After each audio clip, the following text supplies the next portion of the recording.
All right, good afternoon, love muffins. I can't say good morning because it's not morning anymore. What I want to tell you all is the instructors have got to be at work. We do every day at our normal hours.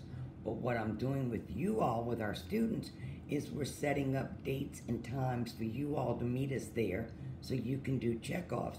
Now, if we don't get all these checkoffs done before you all go back to school in July, we're going to have to go in on a few Fridays.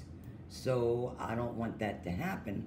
That's why I'm trying to set up as many days as I can and get as many of you all in there so we can do our checkoffs. It's not checkoffs just from this month, which is temperature, pulse, respiration, and CPR and blood pressure.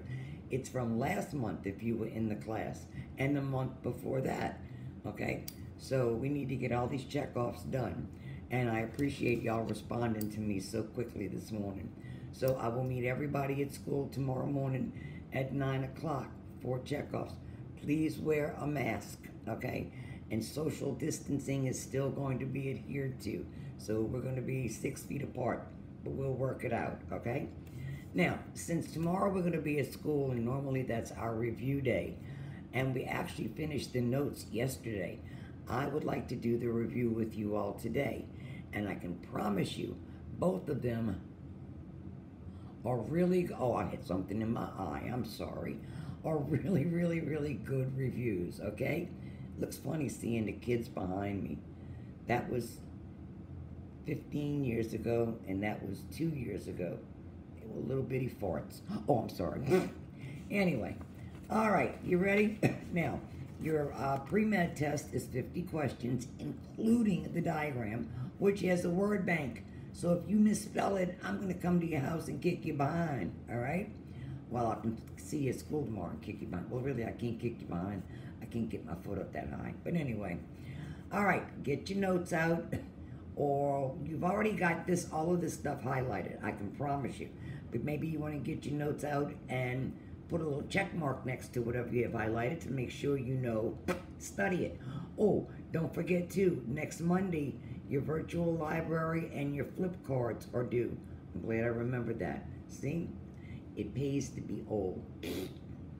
Okay, what is the technical term or medical term for a nosebleed? Oh, my nose is bleeding, my nose is bleeding. What's the term? Oh, what's the term for it? Epistaxis. Epistaxis is nosebleed. Now, look under disorders, all right? This is a degenerative disease, meaning it's only going to get worse, marked by a loss of elasticity of the lungs and a distension or permanent stretching of the alveoli. Remember, the alveoli are supposed to be like rubber bands, stretching. Well, with this disease, they're outstretched and they don't come back and stretch anymore. So no oxygen's going to go in. And the answer for that is emphysema, not emphysema. This is an infection of the mucous membrane that lines the sinus cavity. It's actually just the sinuses, but technically. And that is sinusitis.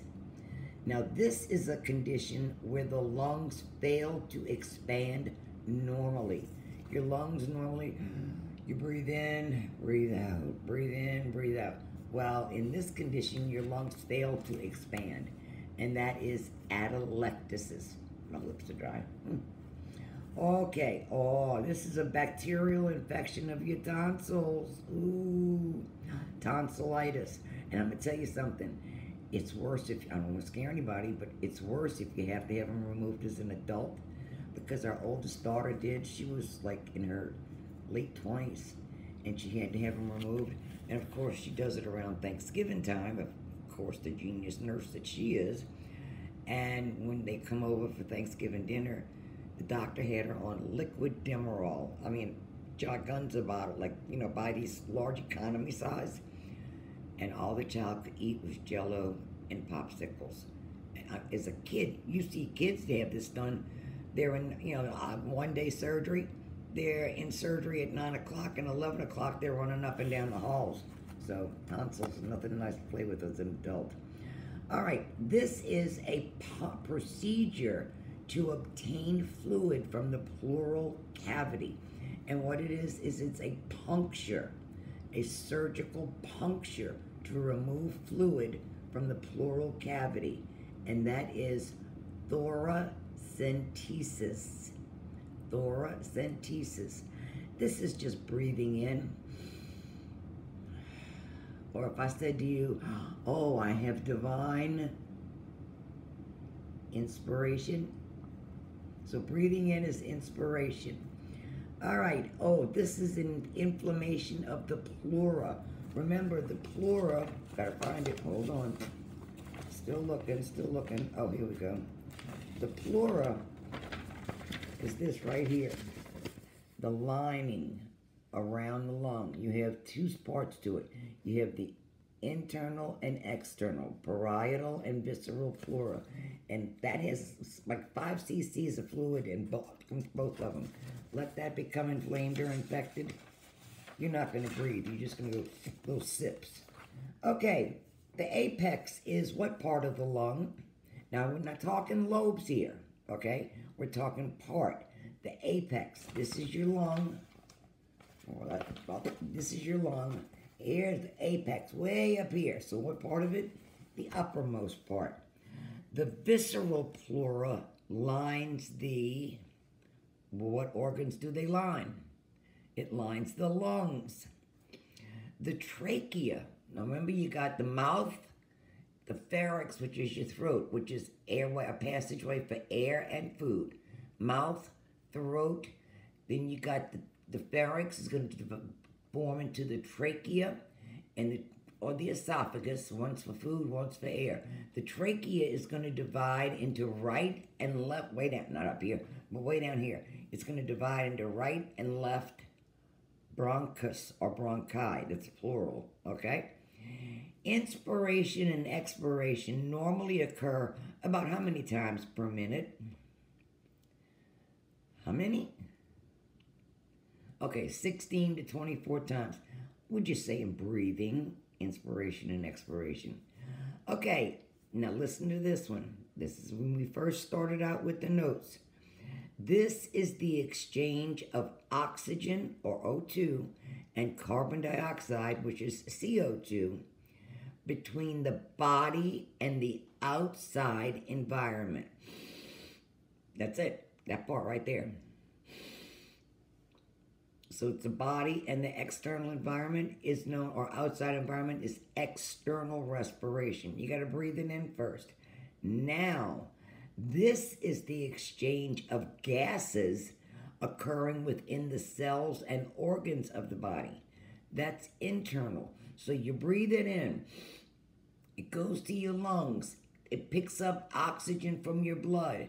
Now it's going to be divided among all of your cells in your body. But there was oxygen dropped off the trip before, and it's now changed to carbon dioxide. That's the exchange of gases.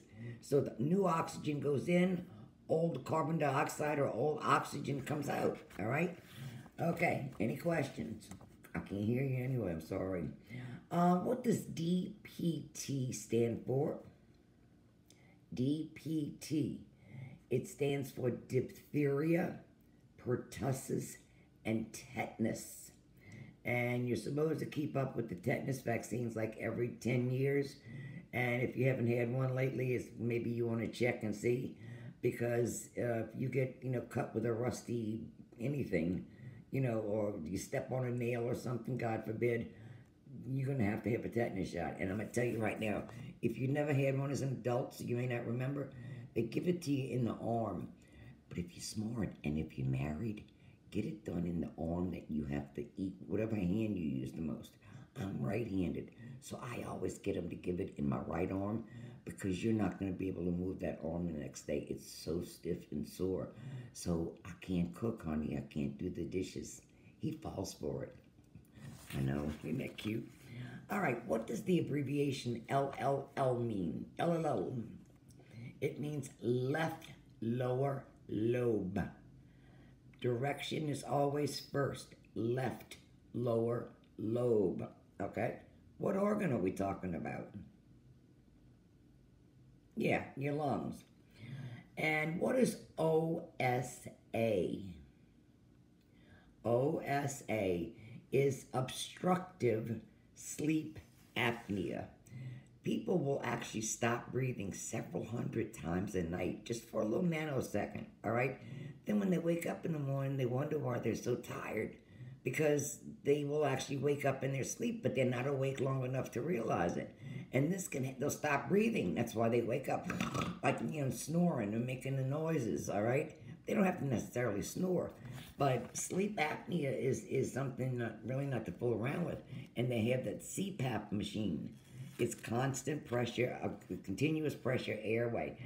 I don't know if I could sleep with something like that on my face, but I mean, thank God they have it for people that do, but what if you have to roll over?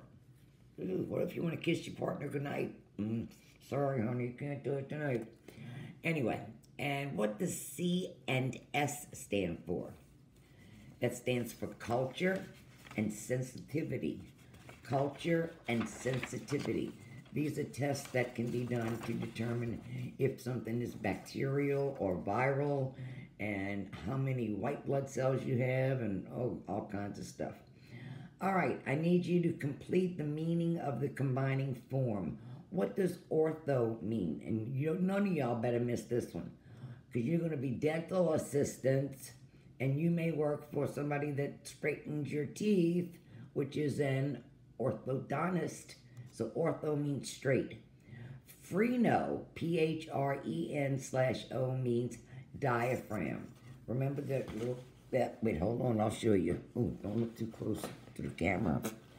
Remember that piece of thin piece of muscular tissue right here? And it's gonna separate, isn't that cute? For peeps' sake, give blood. It's gonna separate the thoracic or chest from the abdominal stomach cavity, all right? And what does naso mean? Naso means noso. No, it means nose, okay? It means nose. Pneumo means lung. Pneumo, P-N-E-U. Laryngo, come on, what's that mean? Sounds like it. Larynx, which is your voice box. Oxo, you missed this one, I'm gonna oxo your butt. What's oxo mean? Oxo means oxygen. And spiro means to breathe, inspiration, okay? Cyano means blue, and that's what happens when you don't have enough oxygen circulating. I'm going to go back to that in 1 second. Let me finish this. Thoraco means chest. That's why it used to be when you went into surgery, you could not have nail polish on. They didn't have the little thing that went over your finger to tell you how much oxygen your body was getting. So they check by what's called capillary refill. You can do it. You see how pink my nails aren't polished right now. Think, ugh, nasty. But you see how pink that is? Now watch. You squeeze it, and you're actually constricting the blood, so the blood can't flow there for a little bit. Now watch real quick when you let it go. You see how white it is? And then it turns pink again. That is known as capillary refill. They may do it even on your toes, because let's face it, that's the last part of your body that's going to get blood. It's the farthest from the heart. But all you want to do is take your nail, squeeze it, and then let it go. Oh, yeah, capillary refill. Got it. Okay, I want you to fill in the blanks for this one. The left lobe, the left lung has how many lobes? Left one, the left one over here, has 2 lobes. Now the right lung has 3 lobes. The lungs have a double lining called the, come on, you can say it, pleura. Pleura. Now these are tiny, tiny air sacs in the lungs, and they are called alveoli. They like clusters of grapes. Look, as everything gets smaller, the name changes. It's neat. Watch. You have the bronchus, okay? Then it breaks off into the bronchioles, okay? Which gets smaller and smaller. And then it's just like arteries and veins. Veins, you have big veins like this one. See that one? That's a mamma jamma vein. But then as they get smaller because they have to meet up with capillary, they go from vein to venules. So it's just going to change the end of the word on it, but that's what happens, okay? Let's see. We did that one. The trachea divides to form what? The right and left bronchus, one for each lung. Listening to sounds within the body is called, well, you got a stethoscope and you're listening to sounds within somebody's body.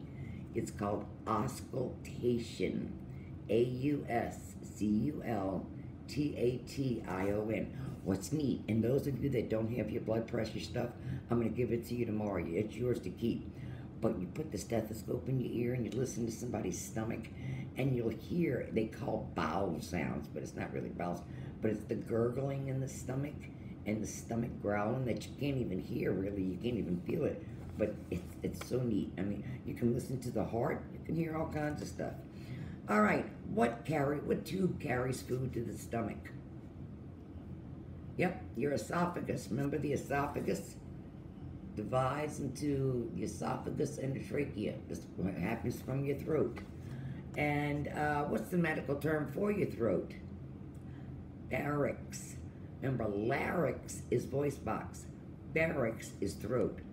Now, what does URI mean? Not lower, but upper respiratory infection. Upper respiratory infection. COPD. All capital letters. All of these all capital letters. COPD is chronic obstructive pulmonary disorder. Chronic meaning long term, okay? The opposite of chronic is acute. No, this is chronic. Chronic obstructive. Something's going to be obstructed or blocked. Pulmonary, we're talking about breathing and respiratory system. Disease. What's LLL? Oh, let me hear it with this ear this time. What is it? Left lower lobe. And what is always first? Right, direction. What's OSA? Obstructive sleep apnea. All right, obstructive sleep apnea.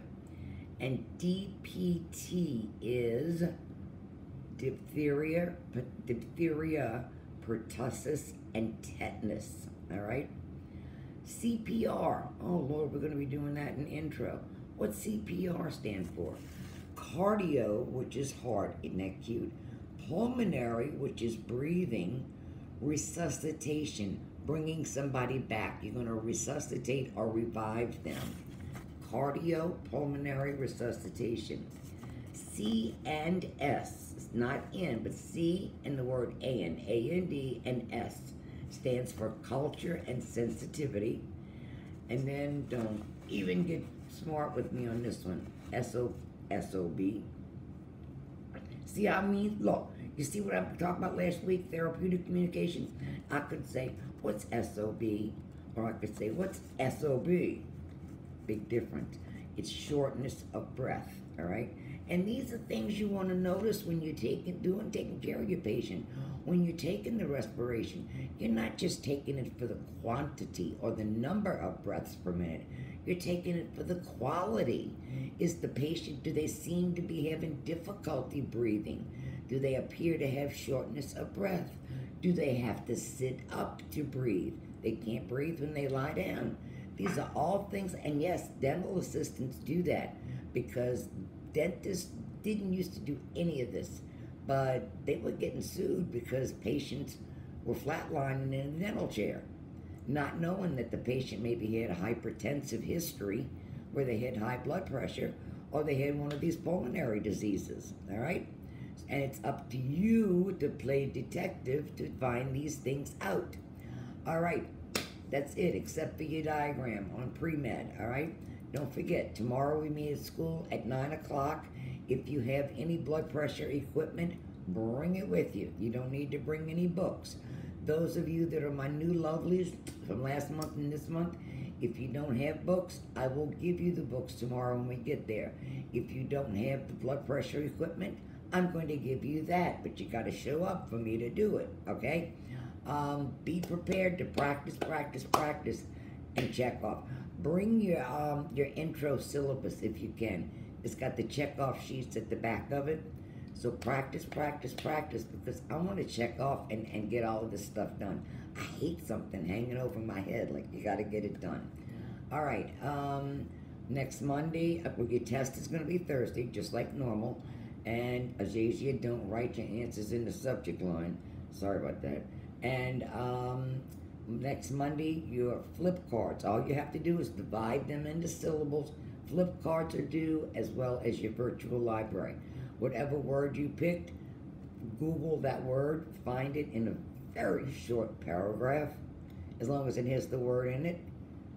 Print it up, highlight it, put your name on it, and send it to me. All right? And we'll still be friends. All right, loves, I'm coming right back with intro. Okay? Bye-bye.